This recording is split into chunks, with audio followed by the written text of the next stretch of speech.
Ring ring, it's time for another episode of Crossplay Conversations, the show where we dive deep into the world of video games while keeping it light. I'm your host this week, Luke Lewis, and today I'm joined by my co-host. He has 99 podcasts, and this is most definitely one, the business boy, Jacob McCourt. Hi, Luke. Just a duo today. It's a little intimate podcast, yeah, just the two of us, the first two-person episode since we started the show. Joseph is alive and well. He's been doing some traveling, so he's sitting out this episode, but he'll be back. This is a perfect segue into our next episode, which will be recorded in person at PAX West, because we'll all be attending the show together, and it's going to be really exciting. And as of this recording, that will be going later this week to PAX, so that feels incredibly soon. Mm-hmm. But I know you have a couple panels. You want to give a quick plug for listeners of where to check out some cool content over the weekend, whether they're at the show or tuning in via Twitch? Yeah, I have two panels on Sunday. My first panel is the Game Boy Advance is the greatest handheld ever made. Hyperbolic, I know, but that's how you get the panel and you get the butts and seats. It's going to be a panel with some lovely folks where we talk about the history of the Game Boy Advance and then build the list of the 15 best Game Boy Advance games decided by the audience at PAX West. Love it. So that's at 11:30 in the that's at 11:30 in the Monarch Theater. And then later in the evening, I'm hosting Video Game Trivia 3 Dub Edition. The third time we're doing Video Game Trivia Live, which is awesome, and another fantastic panel of folks. That one will not be on Twitch. The first one will be on Twitch, either Twitch 2 or Twitch 3. This one will be recorded for release later, but that'll be in the Blue Morpho, and that one is at, I believe, 6:30. So if you can stand the sound of my voice and you want to hear some really fun content live, we're going to have a lot of fun. Please come find us. And Luke and Joseph will probably be in the trivia panel at the very least. Oh, yeah. We'll be around for both. The GameCube panel you did at PAX East was super fun, so I'm excited to see the Game Boy fans. I feel like I'm way more familiar with the Game Boy catalog, so I'm going to get hyped and shout about Super Mario Kart Super Circuit would probably be one for me that I'm championing for. I'm trying to think. I'll have to make my short list before the panel. But anyway, good stuff. Well, here's Listeners, a fun thing. Why don't so we have our list sort of pre-selected because usually we like to seed 10 and that way it's not just the audience throwing out picks the whole time. We start from somewhere. Sure. Take a stab at one of the 10 games that's on that list. I guess broad question, are there any ports of SNES stuff, or is it all specific GBA original? It is mostly GBA originals. Okay. There's one that is technically not an OG release. Okay. My gut would go to Metroid Fusion. Ooh, not on the list for the first 10. Very interesting. Okay. Give me a couple more. Let me see. Any Super Mario 2D platformers happening?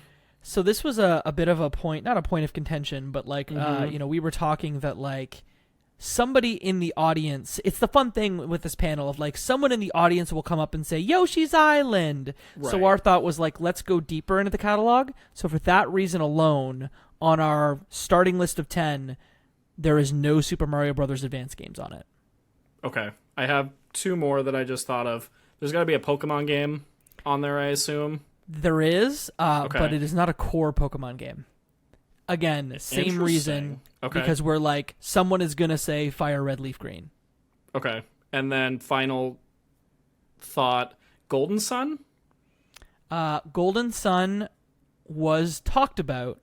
Okay. Golden Sun is not on our list of 10 to start. Fair enough. That catalog is very dope. No, it is. Now I'm we've planted the seed. The listeners now can make their own speculations. I'm excited for that. Let me give you really one fun. that you sort of guessed. Okay. Pokemon Pinball Ruby and Sapphire is on that starter list. Interesting. Okay. Mm-hmm. I respect it. So again, come see our panel Sunday, 11:30 in the Monarch Theater or on twitch.tv/ either PAX 2 or PAX 3. Awesome. I feel like that's a catalog where I wouldn't be mad about any 10 good GBA games. There's too many to choose from. So many. All right, well, let's jump right into our first segment. We're going to kick things off with our usual icebreaker question.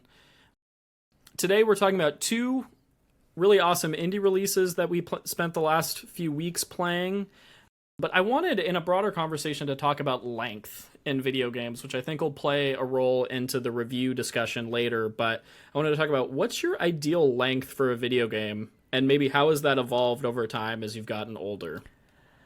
So, with game players as you age, there's the paradox of time and money, right? I probably said this on other podcasts, so sorry. As you are young, you have not a lot of money, but so much time. As you get older, you have tons of money to buy games, but you just don't have time to play them. So as I've aged, I'm very much like, team, please more shorter games. If there's a game that's 2 hours long, that's 4 hours long, that's 6 hours long, I'm immediately attracted to it because I'm like, cool, I can actually finish that. Because, for example, I'm playing Final Fantasy 16. I am 26 hours in. I have been playing it pretty casually since it came out. Did it come out in June? Yes, like towards the end of the month. I feel like I started it in July, and I've been playing it for 6 weeks. Because I can only really play it 3 or 4 hours, 5 hours a week. So I'm very much team shorter games, which is why I'm sort of really happy that we've got 2 shorter games here. If a game is 40 hours, I can only really play 2 or 3 of those a year. I don't know if you're in the same boat. I'm definitely in a similar camp. I think what I tend to do, and I think for those that have followed my content over the years, towards the end of the year, you'll notice that I don't really finish that many games. I try to finish as many games as possible when I'm reviewing them, but I have to quickly move on in order to have kind of a sense of everything, and that's kind of that's a preference. Like, I make that choice to kind of be well read on everything rather than a completionist on a handful of things. But I love a good short game as a palate cleanser. I think the 2 games we're talking about today are perfect examples of like just really nice, short, concise experiences that I can get to between things. And I also don't feel bad stepping away from a bigger game like Tears of the Kingdom to play a shorter game for a couple hours and then come back to that larger game throughout the year. So yeah, I think as I've gotten older, to your point, I've only appreciated shorter games more. And especially when a game is sub 6 hours, that's if people are positive on it, that's like almost a must play for me regardless of genre. Which as a kid, I feel like it was definitely the opposite of like, get 1 game for Christmas, 1 game for birthday, maybe scrape together allowance in there somewhere, and you wanted those games to be as long as possible. Like, it was Skyrim, it was Far Cry, it was Forza Motorsport, Halo, whatever you could just like keep going back to. I still love those games, but it doesn't hit the same way as a nice short game that you can see the beginning, middle of, end of in a reasonable amount of time. Yeah, you definitely are a game taster as we go like later in the year of like, you just want to touch everything so you have an opinion on it. But I think then of like my gaming dads that I know, like your Travis Colnuts, your Adam Gumberts, your Arsene Lockpuz. Like, once your kiddo gets to a certain age, like, you don't get the same playtime. Maybe when they're a baby, you can kind of just sit with them because they sleep a lot and you can play games. But when they're 2, when they're 3, when you have 2 kids, like Travis is now having a second kid, I can't imagine how much game time you're going to get then. How do you game? You're then making sacrifices in other parts of your life to spend time playing games. Sure. It's a balancing act, and it's what is more important to you, because I think like you could look at the games that we complete in a given year and say like, oh, we completed dozens of titles, but half of them were less than 8 hours long, whereas somebody, maybe I look at my partner Claire, who's playing Story of Seasons right now and has probably put like upwards of 50 hours into Story of Seasons. Like, she loves that game. I don't think she would trade that experience to have played 10 smaller titles. So to each their own, but it's kind of interesting as we talk about like game quality and people talk about like the value of $1. Game prices continue to go up in terms of physical releases and things and AAA titles. So yeah, interesting. It is August 25th when I'm recording this, and I have beaten 26 games this year. Many of those, to your point, are titles that are 10 hours or less. But I just really see that going down over time. If you want a great chat about this and also how to log your different games, I was on the Spoonful podcast maybe a month ago. That's Mario and Emmett Watkins Jr.'s podcast. Nice. And we went and we talked an hour about, like, how do you track your games? How much are you playing? Like, how have your taste and your time changed over time? So if you want the part 2 of this conversation, please go check out Spoonful. It's a good pod. Good guys. Good chat. Very nice. That's awesome. All right. I think we've put it off long enough. I think we need to jump in and start talking about these games. So yes. The 2 games in question today, we're talking about Stray Gods and Venba, 2 indie games, 2 very different experiences. We're going to start with Stray Gods. So for folks that aren't familiar, Stray Gods, the role-playing musical, it's a really, really unique game. It was published by Humble Games, developed by Summerfall Studios. This is their first title, and this game was originally funded through a FIG campaign back in 2019.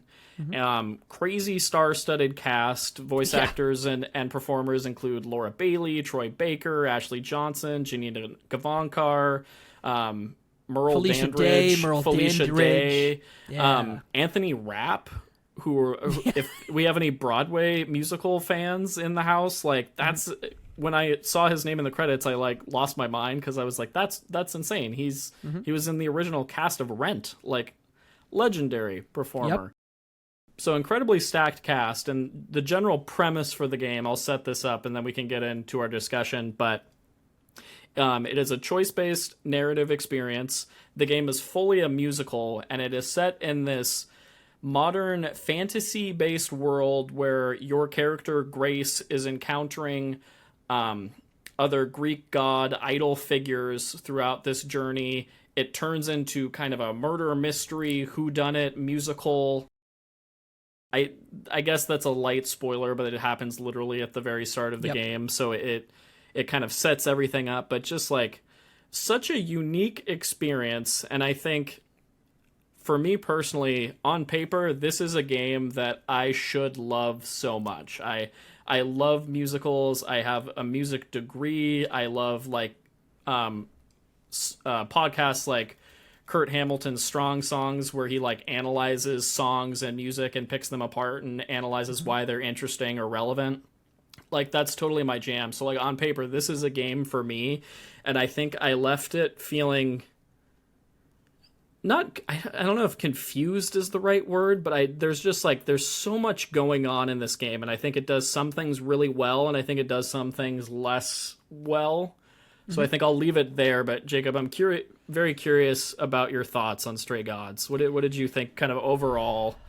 And I'm not sure, you weren't able to finish it, correct, which is totally fine for the discussion, but I'm curious your overall impressions.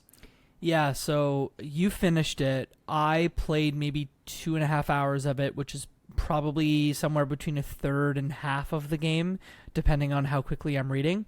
To your point, exactly a role-playing musical. I think the thing that maybe I didn't, looking at the trailers, consider is that it's actually mostly a visual novel. And then there are these big set-piece moments where there's original music by Austin Wintory, who we love.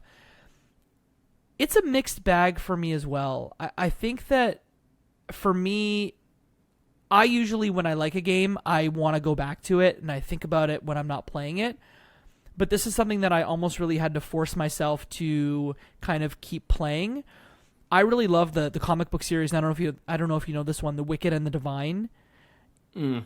It came out from 14 to 19. It's Kieran Gillen and Jamie McKelvey that put that one out, and it's almost the same story of like humans become gods. When they become gods, they then like their life is limited. So like a little different, but sort of samey. And I love that comic book series. So I was like, oh, Greek mythology, love it. The Wicked and the Divine, I love it. Look at this voice cast. I love a lot of the folks in this voice cast. Austin Wintory's doing the music.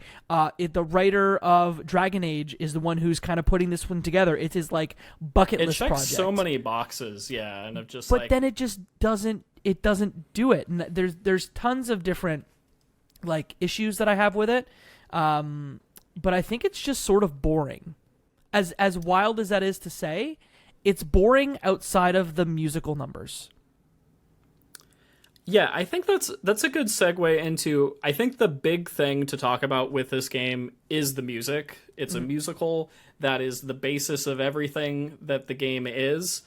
And I think from a musical perspective, I just don't think the music is that strong, personally. I think, for me, one out of every 5 songs hit in a way where I was like, oh, this is cool, this style is interesting, this is advancing the narrative in an interesting way. I feel like my choices are actually affecting the direction of the song in meaningful ways, and like I feel like in those instances the game was working as intended.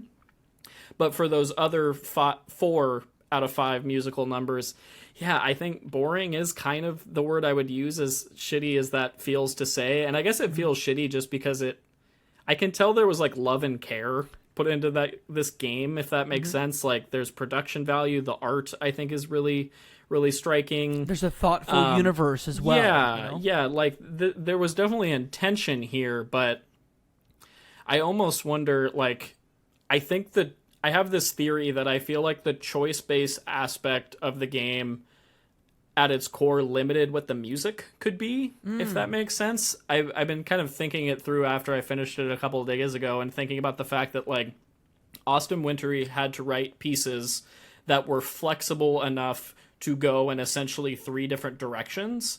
And I feel like that almost didn't allow the music to, like, commit to one voice. So it feels kind of disjointed. But I felt like it was more connected if I just picked one straight path and kept doing that same. So for listeners' context, there's essentially like 3 types of answers to all these choose your own adventure prompts, similar to like a Mass Effect. You have like your Paragon Renegade. In this game, you have like your kind of neutral response, your clever, witty response, and your like, I'm the asshole response, more or less. And for me, I only felt like I got interesting outcomes if I was the asshole, because then it kind of ratcheted up the music in a way. It was like, oh, something's like happening, at least. Like, people are mad at me. Now we're going to like be musical about it. That's interesting. A lot of the time it turned adversarial, which was was neat. Which, like, for me, I didn't necessarily want to take the conversations in that direction, but I just, like, I felt like we needed some intrigue. It was like, what else is going on here? But I don't know, what did you think of the music personally? Because I know you're also a big fan of Austin Wintory, and I think we both went in with pretty high expectations in that regard. Yeah, I'm a musical dum-dum. I think my brother is a classical musician, and I have appreciation for musicals.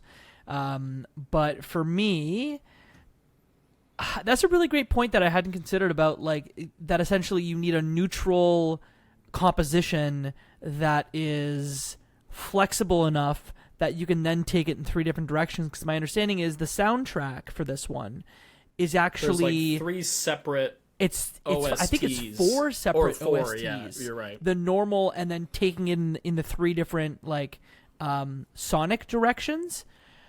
But yeah, there was a lot. Like, I appreciated how some of these actors, I didn't know they could sing as well as they do. Like, obviously, we know frickin' Troy Baker can sing. I mean, in every video game, it seems he can do it all. Yeah. If there's a Troy Baker video game, he's probably singing in it.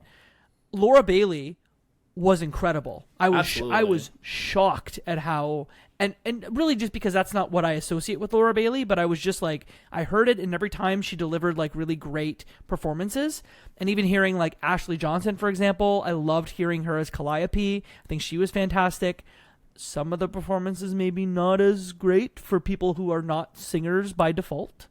The voice performances were mostly good too. I mean, Janita Gadvinkar, I think, did like a fantastic job as sort of like your sidekick besides Laura Bailey. But yeah, some of the tunes, I just was like, they were there to deliver you from point A to point B in the story, and I just like, this is sort of dull. Yeah, I can definitely agree with that. It's interesting you bring up the point about some of the performers that aren't like quote unquote classically trained musician performer types. And I felt the same argument when La La Land came out. I was going to to college at the time and very like in the like academic music community at that time. So I was hearing a lot of like professors and like different folks like unpack that movie, and most of the like, I'm gonna use the word snobbier musician folks in that academia world really didn't care for La La Land for that reason that you mentioned of like they felt like listening to Ryan Gosling and Emma Stone sing was like, why would we listen to them when we could listen to an Ella Fitzgerald, a classically, or like not classically trained, but just like a legendary performer in that realm. And to me, it's like, I don't know. I think it's kind of interesting to see folks who don't typically sing because it feels somewhat authentic and genuine in this world of like auto-tune and like everything's like pitch perfect. Like it's just like I don't know. There's just something authentic about like it gives it this like you're at an open mic night coffee shop vibe to me, if that makes sense. But I guess the counter argument of though is like I don't always want to listen to that for a full game, and I feel like this game suffers from the fact that like unless you get that full breadth of all that the music is, I feel like in an isolated I'm just listening to this song, it doesn't hit every time, and that's unfortunate because I think it kind of needs to in order to like enrapture the player. I hate to give like this because this feels sort of like a cop-out to say this, but like I like the fiction that they're weaving. I think that it's an interesting world, and then obviously we know a lot of these characters because of Greek mythology, but I almost want just the Netflix version that only has the musical numbers in it, that maybe has a little bit of interactivity in it where I can choose one or two paths. But yeah, I guess having played it 2.5 hours, I want to know from your perspective, does it get better? Does it pay off in the end? Because this may be a game where I kind of will try and pick it up one more time and then go, maybe I just don't finish this one. It's tough to say because in terms of like pacing and style, I don't think the game changes that drastically. I think the narrative gets more compelling as you continue to get to know the characters. More characters are introduced. There's some like cool relationship play between different characters that I think is really fun. And I think later in the game you do get some of the best musical numbers because I think you have like not to spoil it, but like at the end you have the most people singing together that you've had in a point of the game. And like, I think that's really cool because seeing all these performers that I know and love harmonize together and things like that, that was really cool. Like that was a very cool musical moment. And so like, for me, I felt better about the game after finishing it. And I think I rolled credits around like 5.5 hours. So not... How many acts are there? There's 3 and then kind of like a pseudo epilogue. Okay. So... But the thing is, though, it's just like, to your earlier point, I still felt like the game was homework the whole time. Like, there would be a song where I would enjoy it, and I would be intrigued, and then I would make a choice that felt like it would be a big deal, like whoa, this is really going to shake things up. And then, like, at the end of the game, they're like, hey, you made that choice. I'm still going to do this, though. And it's just like, well... That felt like a big thing. Like, you were upset at me for doing this thing, and then it didn't really feel like it mattered. I'd love to chat with, like, a bunch of other people. I went on YouTube after I finished the game trying to just get a sense of, like, how diverse are these endings? Because I saw online, like, a completionist run, quote-unquote, of the game is, like, 35 hours. Ugh. If you were going to see, like, literally every single tangent. Mm-hmm. But I was trying to just get a sense of, like, did that actually, like... Is that worth it? And I'm still conflicted because everything I saw, it was like slightly different paths, or like instead of singing with Persephone, you're singing with Apollo. You know what I mean? In instances where it's like depending on who you allied with. The one interesting thing I will say, and I don't think this is a spoiler, different characters can live and die, and so you can make it to the end of the game with different characters still present in different ways. So I did think that was compelling in a sense that like I don't want to spoil, but like I had a character die at a significant way through the game that was very impactful to me. And that to me was kind of one of the moments where I was like, oh, wow, I like actually really liked that character. I wonder what choice I could have made. Mm-hmm. Was it possible to save her? Oh, I said her. Sorry. But point being is like things can happen in this game and it does seem like your choices are impacted, but it didn't really I didn't get that sense while I was playing it. I only got that towards the end where it actually felt like things started to kind of fall into place as a result of choices I made. Mm-hmm. I did spoil myself, so don't worry about it. There are content warnings on this game, and I was like, oh, let me check out what the content warnings are, because like you don't see that on every game, and they're very much like, there's one that's under the death category, and you click it, and it's like, a character dies in the first couple minutes, and then a character dies near the end. And I was like, you could have just said they died. Sure. And then maybe give me more detail and say, hey, where? Just because like I can't deal with that. But that said, if you choose the choices that I didn't, maybe that character would live. Like, it's fair. That to me is compelling, but I guess like I don't feel so compelled by that what if that I'm gonna go play it again right now. Like, I uninstalled the game as soon as I finished it just because I felt like I had a complete experience and I got a sense of what the game really is.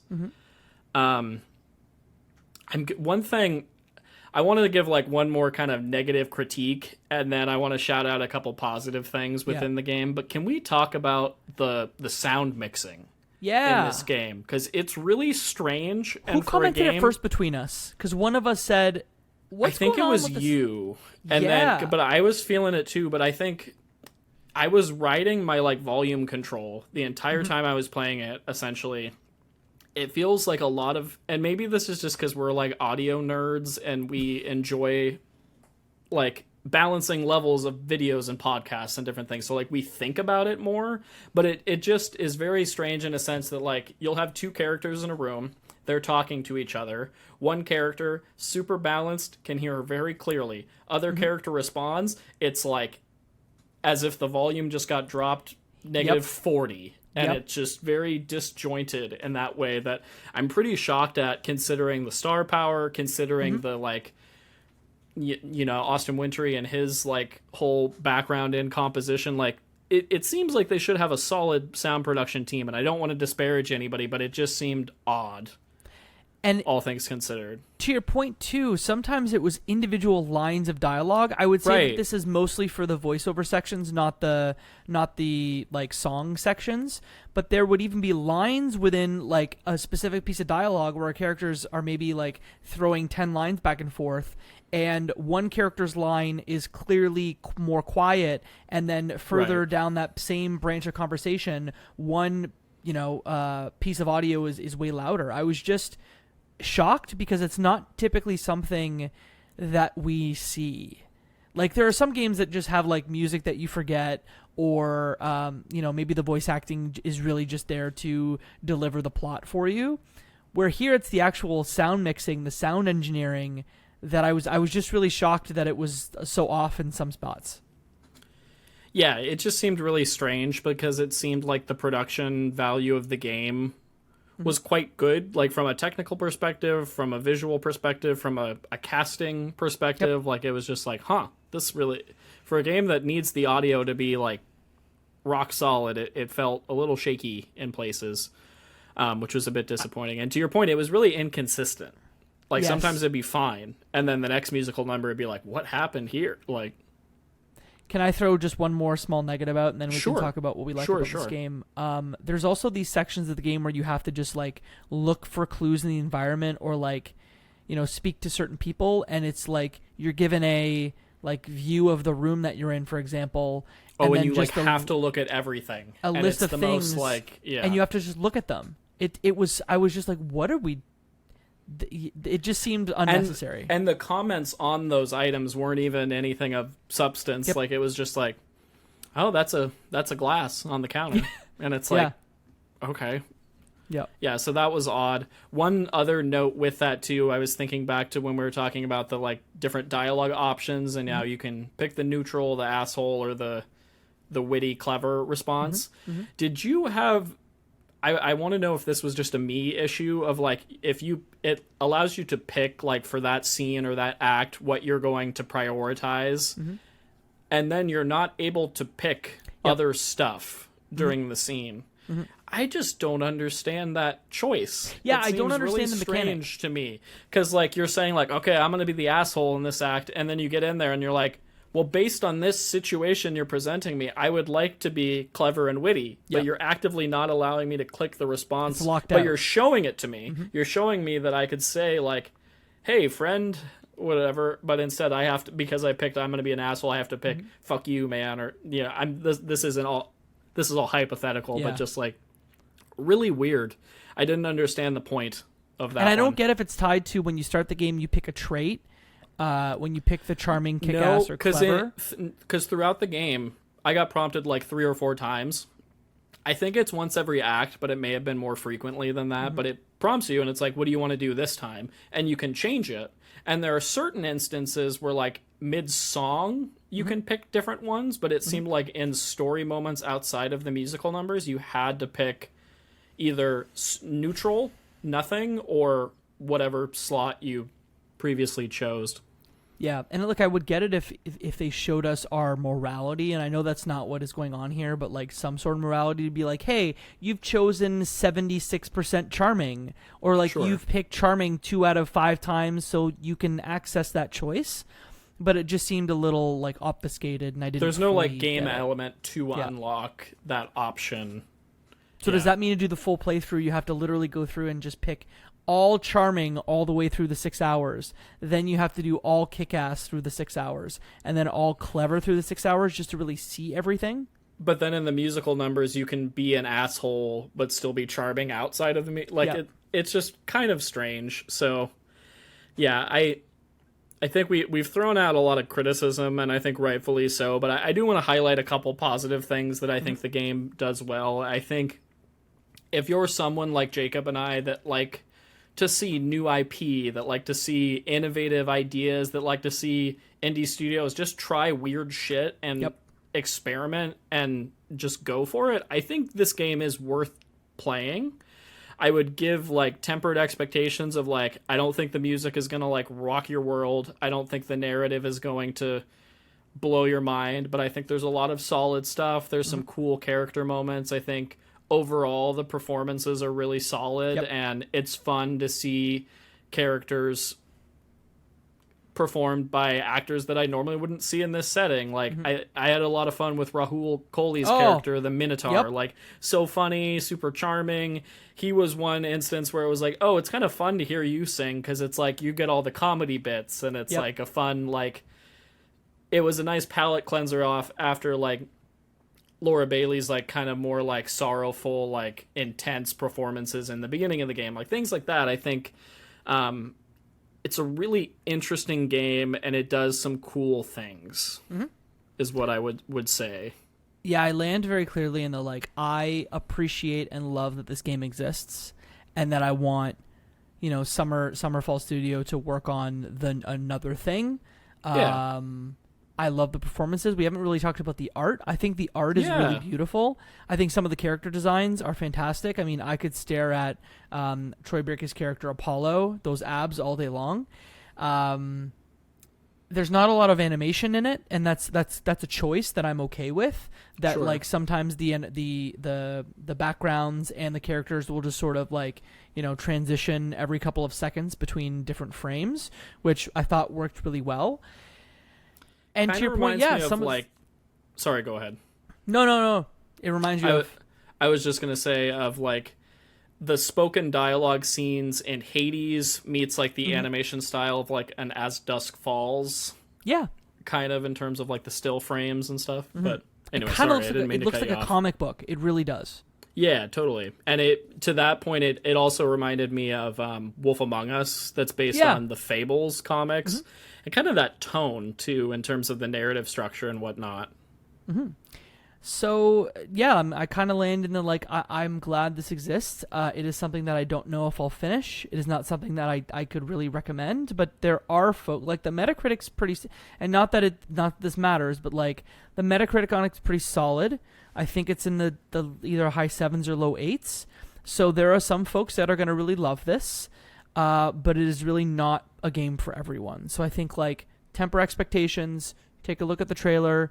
If Greek mythology, the art style, the thought of a role-playing musical really, like, draws you in, I definitely think you should give it a try, but just, like, tempered expectations.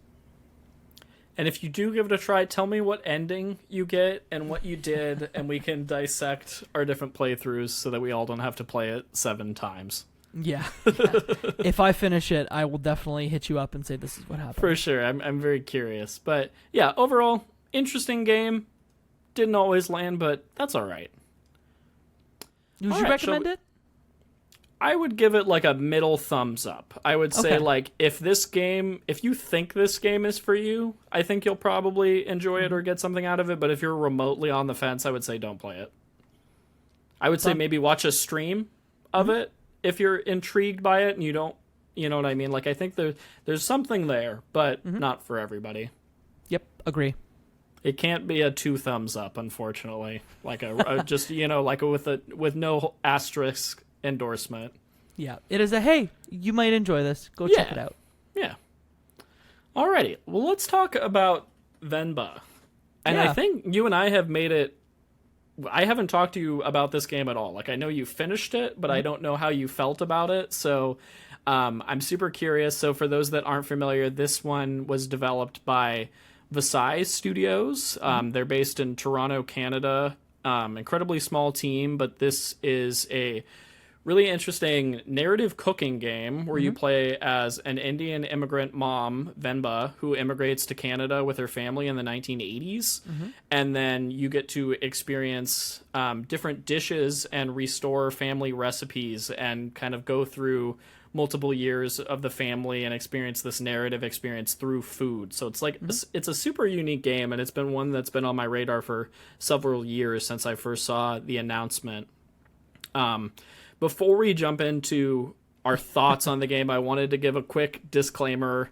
I thought it's worth mentioning that Jacob and I are 2 white guys talking about this game, and just the fact that we don't have any direct knowledge or experience of the culture depicted in the game, but I think that almost makes it a more important game for us to discuss, because I think it's a really important game in terms of the landscape of the video games industry and cultural representation. But I just wanted to take our opinions with a grain of salt, but I think we both have a lot of positive things to say about this really special little game. Yeah, I think what we and can I do don't is, like, say little in a derogatory way whatsoever. It's as like to that conversation about length earlier. It's like this perfect package that I think deserves to be discussed. Yeah, I think that what I would encourage folks to do is if you get through this conversation and you're interested more, please seek out the perspectives of folks who culturally understand the background a little bit better. We had the chance to read a Wired article from Sania Ahmed. It's called Venba's Focus on Food and Family Takes Me Back to My Roots. It's fantastic. So it's really maybe awesome. we'll link it in the description. You can check that out.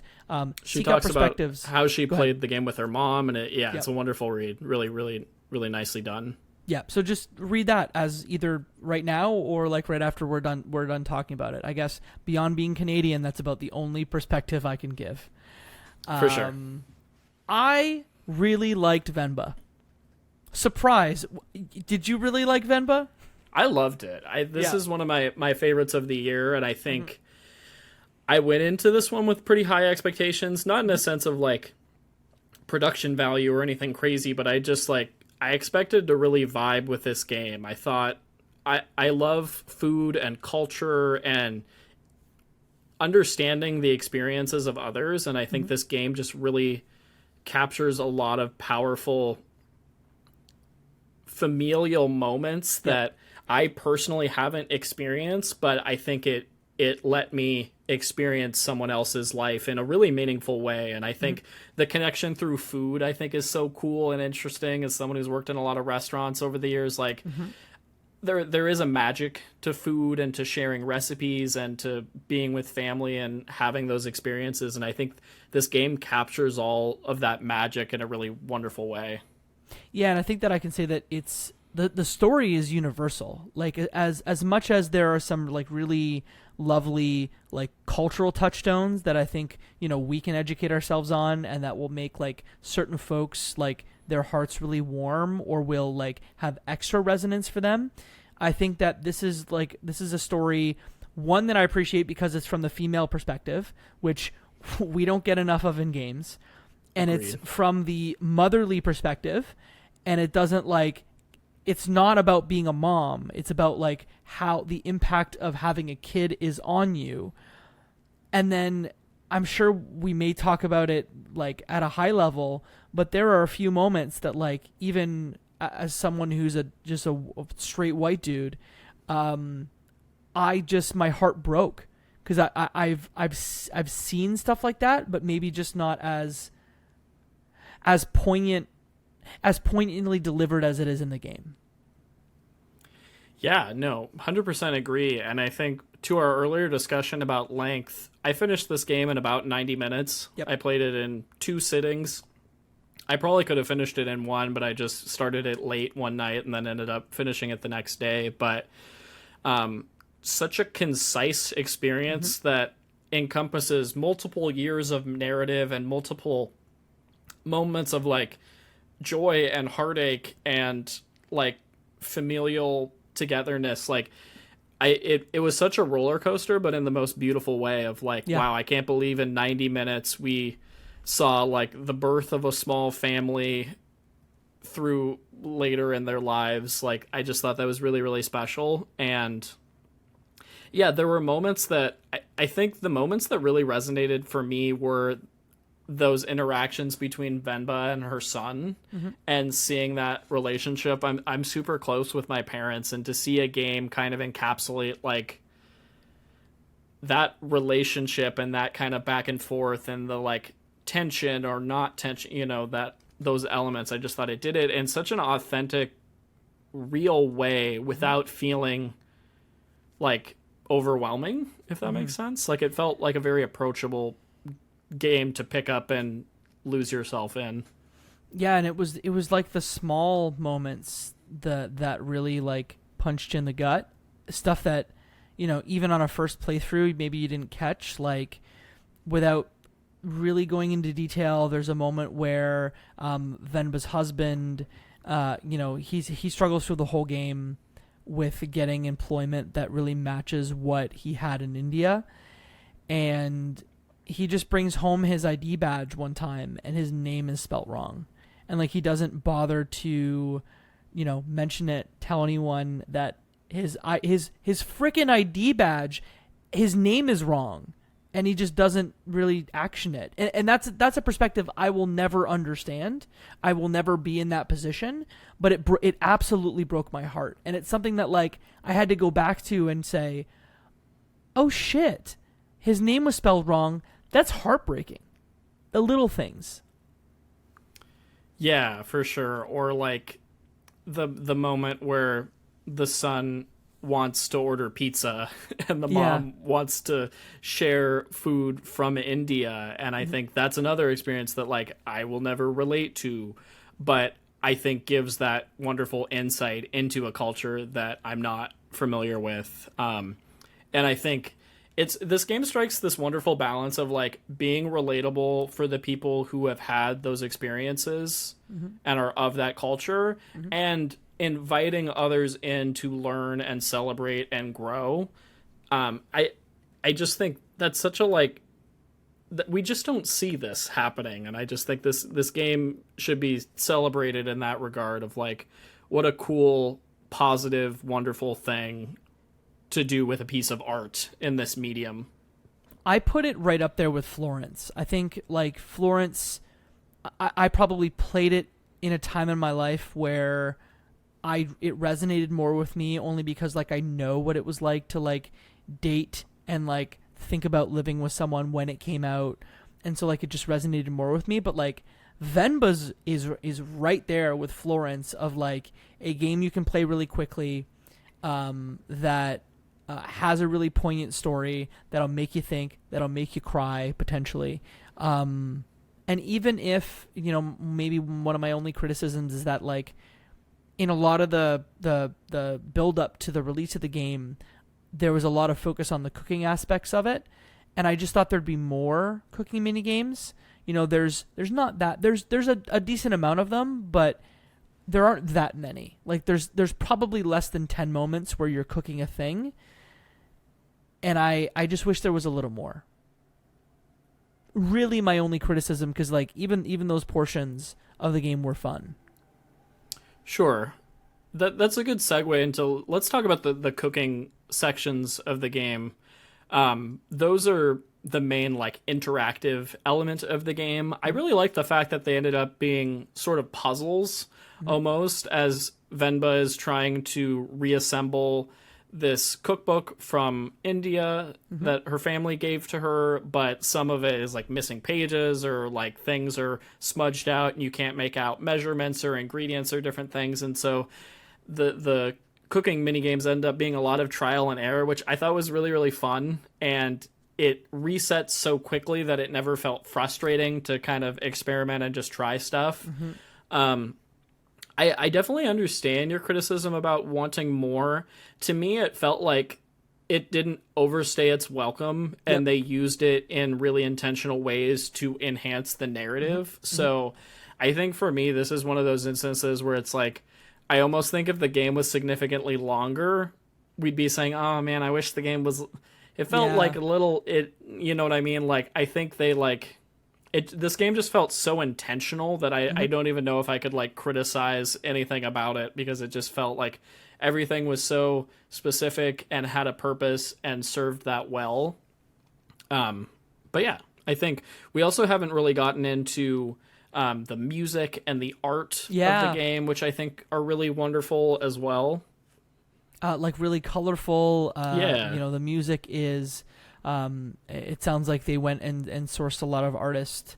I don't know if they are Indian artists or they are like Indian Canadian artists, but a lot of that music just made the experience feel more authentic. Every time that you were cooking, you know, Venba would turn on the music and it would play while you were cooking, and it just really like elevated the experience.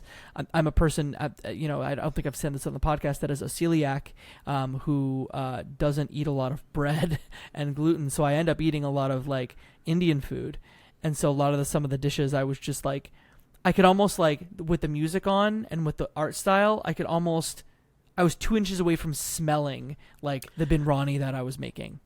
I was just going to bring up smell, because I felt like anytime you were dropping like ginger and garlic and onions into a pot, and I immediately like could sense it. It just like it evoked like all of your senses in the best way, in a really cool way. Yeah, I could smell the cardamom. For sure. I want to get into, I think we've talked a little bit about kind of the game's length, the game's lasting impact, but in terms of as we're approaching the end of the year, do you think...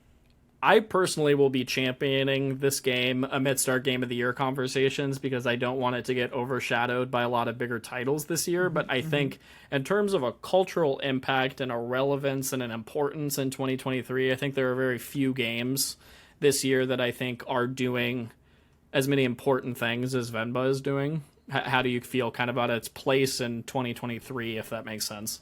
Yeah, you know, we started the episode talking about short games. I think, you know, it will be on that list of like short games that you can play under 6 hours. Like Venba should absolutely be on every single one of those lists, because it really brings a lot of what Florence brings, and Florence is a game that I usually bring to people when I'm like, hey, you don't play a lot of games. Games are not necessarily what you think they are at all times. You can just have this really amazing story that, like, you know, makes you cry, makes you think. And so I think the thing that I'm going to end up doing from now on is that if I give that recommendation to someone who, like Florence, to someone who does not play a lot of games, if they then like that, I will then say, okay, then you need to play Venba. Like, that will then immediately be my follow-up. So... can I guarantee you that it will be on my top 10 list at the end of the year? No. But if we were making the list today, I could see a world where it is. Based on what's coming, obviously surprises are always down the road for us. Sure. But I think it's on the list today. it's fantastic. It's really good. We also didn't mention the fact that this was a day one Game Pass title. So for folks that, I don't know why you'd be on the fence about this great game, but if you need a reason, like no barrier to entry, Game Pass, get in, play it right now. Yeah, it's really wonderful. Do you have any other closing thoughts on Venba to throw out there? No, I just, it sort of broke my heart. And I don't want to say that I cried, but I definitely... I did multiple times. You did? Okay. Yes, yeah. And I know that friend of the show, Kyle Stevenson, did too, because we're all just like big old soft boys. We feel our emotions, and that's okay. Absolutely. I felt the emotions at a couple of points, but it was more just like, man, I just really felt bad. I was like, this hurts to play. Good hurt, not bad hurt. Yeah, it's like, I cried at the end, and I'll say that it was a joyous, beautiful cry, a cathartic cry. It's a meaningful game. So yeah, I'm 100% with you there. I am absolutely stoked for whatever the next project that Abi and the team at Visai decide they want to work on. Yeah. Because their next one's got to be killer too. Yeah, this is their first game, and it's so good. Yeah. Yeah. So congratulations to the whole team over there. Wonderful, wonderful game. Highly recommend folks check it out. All right, well, before we close out the show, I think there's one more thing we wanted to talk about after all these reviews. Jacob, you just went to Tennocon up in Canada. I did. Tell me all about it. Maybe set the stage a little bit. I know Warframe is a big deal. Digital Extremes is well known, but what is this event? What was it like? How was it? All that good stuff. Let's play a fun game. How old do you think Warframe is? How many years do you think Warframe has been around now? I feel like I remember first hearing about it during the PS4 generation. So I'm going to say 2015, 2014. So 9 years. This is the 10th year of Warframe. Okay, I was in the ballpark. You're right in the ballpark. It's my third Tennocon. Disclosure, my partner used to work at Digital Extremes, so I just want to put that out there. For sure. So this is my third Tennocon, I think. It's the first time they've done it live in a couple years because pandemic. And I was given the opportunity, thanks to their PR folks, to attend. And the thing that I really want to hit home is that there was some surprises on the Warframe front, but they showed first gameplay of their new game Soulframe, and cool. I was genuinely impressed by it. That's awesome. Is it similar genre and live service structure, or what's the setup for that one? So that's a good point. It's really the first time that they've talked about it in detail. But essentially what they've said is that it'll be a little bit slower than Warframe, because if you've played Warframe, which if y'all haven't, it's basically like Space Ninjas, and it is a PvE solo co-op live service game, free to play. I've used a bunch of words there, but I hope that it illustrates the kind of game it is. It was a little rough at the start, in the first year, but then had really turned around by year 3 or year 4. There's a great documentary by NoClip, if you want to check that out, about the studio and about Warframe, and it basically almost sank them as a company, but has sort of been a bastion in the world of free-to-play games. But essentially, if Warframe is the Space Ninjas, this is almost I don't want to say Elden Ring, but it's almost like a First Nations / indigenous version of Soulframe that's more focused on melee combat. Okay, that's kind of interesting. So what I would encourage you to do is go watch the footage, because I'm curious. This game probably is still at least a year and a half out. I don't know anything about when it's being released, but it's probably a year plus out, maybe even 2 years out. But they had an extensive demo, probably a 30-minute demo where they sort of just went through, one of the procedurally generated dungeons. Is this hands off? They're walking you through all this, or again, we never know if it's faked or whatever, but sure. It was gameplay that wasn't cut, is sort of what I'm getting at, and cool. It reminded me a lot of For Honor. As far as that's the interesting. The the combat melee focus. Yeah, the melee focus, because it I would imagine the game is instanced to a certain degree, much like Destiny, where like players kind of fade in and out. And almost Warframe is instanced as well. Sure. And I don't want to say there's like, and again, this is a very early build, but it looked like there might be some of that, like, hey, this game is persistently online sort of jank when you're... Okay. Jank's the wrong word, but, like, you could tell that it's being persistently online. It looked really good. There was a couple of boss fights between, yourself and another character. Again, the lore is sort of still being unraveled, but at one point, the main character fights a, like, corrupted stag, and it just looked really impressive. And at the end of it, there was just, this stag who was very tall, really impressive, just sort of like walks up to you and speaks to you about how like you smell like the ancients or the indigenous folk of the land, but also that there's maybe a corrupting force behind you as well. It was just like, it seems like it's going to be a little more RPG than Warframe. Okay. And based on the world they're setting up, I'm more interested in Soulframe than I was before this. Because when you say, like, hey, next game from DE, like, you probably know what that looks like. But Soulframe looked really interesting. Obviously still very early, but it looks like I don't know any inside info here, but maybe they even consulted with some First Nations on it. Because it looks pretty true to life from an indigenous perspective. So interesting. That was the first piece of it. And then they also sort of announced some big stuff around Warframe. They've been talking a long time about cross-save for Warframe. They got cross-progression done, I believe, in the last 12 to 18 months. Now they're finally doing cross-save, which sounds like that's the toughest thing to do. And so it's going to be them preparing for it for the next couple months, and it's dropping this year. So that was, in my mind, one of the biggest pieces of news. But then they just kind of went batshit with some of the announcements that they made, announcing some of the new expansions, including one that's sort of a Y2K inspired expansion, which is probably not the thing you were expecting me to say at all. That's really wild.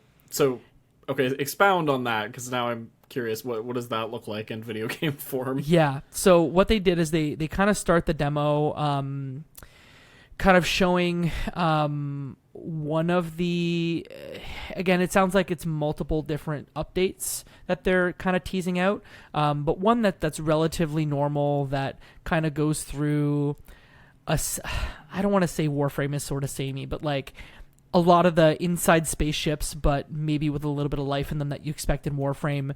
But then you start interacting with like older technology, like literally there's like a beige PC box in part of the demo that your character interacts with to be able to like go into or transfer their consciousness into a larger being, this is not a Warframe lore podcast, so I'll leave it at that. But that's sort of the first expansion that they announced, or the first drop or update that they announced for 2023. It's called Whispers in the Wall. And then after that, it sort of just cuts, and then you're in a like underground subway with a real like what looks like an AK-47, and Nine Inch Nails is playing. And I guess like there's like different universal stuff in Warframe where you get transported into like otherworldly situations, without a better way to explain that. And I guess the expansion that's coming in 2024, the update in 2024, is called Warframe 1999. That is literally just like copying a lot of the nostalgia that you'd get around Y2K, and in part looks like it's taking part in like a large city US subway station. Huh. Not what I expected at all. The crowd was very confused. That's really interesting. I don't know. Warframe is such like an interesting like think piece in the games industry. Mm-hmm. I've always been kind of overwhelmed to try it, just because it seems like there's so much content. You can play it for so long. You can get sucked in. Yeah. Granted, I could say that about other games as a service games, but yeah, what's been your experience with it? I've played maybe like 10 to 20 hours of it. Okay. And it was just something that like, I'm like, this is a good game. I could see myself getting stuck in sucked into the lore here. Mm-hmm. But it just seems like a very large investment. Like, it is not something that, we've talked about other games where you can kind of get in this episode the narrative like really, really quickly, or even Final Fantasy 16, which is like a 40-hour experience that really sets up a world and gives you a lot to chew on. This is something that you're going to spend hundreds of hours, maybe even like 5 to 1,000 hours playing just to really get everything. That's not for me, but I would definitely say that Soulframe has got me interested in tracking kind of what's going to happen with it. Next big game from DE. Sure. It's been 10 years. Like, I'm interested. And if anything, this 1999 update is going to get people talking because it's weird. And like literally 9 Inch Nails was playing during the gameplay. That's really trippy. Yeah. What was like the crowd reaction since you were at this in-person event? Were people into it, or what was the vibe? I think that there was a couple of oohs and ahs during the first part. Whispers in the Wall, I believe, is what that update's called. But the crowd was like genuinely shocked when, if you can't hear it on the audio, if you do end up watching Tenno live, the crowd audibly gasped when the character like was in a subway, and then when 9 Inch Nails started playing. Love it. Very cool. Nice. Beyond that, it's I live in the town where they do Tenno live, which is why I was there. For sure. But it seemed like there was some good fan service in the area too for fans of DE's games. There was also they were showing off Wayfinder as well for people that maybe have not engaged with it yet in the room, and then had some merch drops and some museums of stuff. The other weird cool announcement is that if you watch the Hacksmith, the YouTube channel, they also partnered with them to sponsor a BattleBot for the upcoming BattleBot season of television. Okay. They like to do weird shit over there. It's great. Right on. There's your Tenno Live. Digital extremes. There's your Tenno Live update for 2023. Heck yeah. Well, that sounds very fun. I'm glad you got to go to that event and check out some cool stuff. We'll keep an eye on Soulframe. Did they give any like hints as far as timeline for that one, or when it's done, it's done kind of deal? Absolutely. Because this was like the first reveal period, so... Yeah, this was like the first gameplay, and they shared some details for the first time that like, hey, it's more of an RPG than we've done before. It's a little outside of our wheelhouse. It's a little slower than Warframe. And then we got some details about some of the systems, like your stats are divided into sort of 3, like Courage, Spirit, and Grace.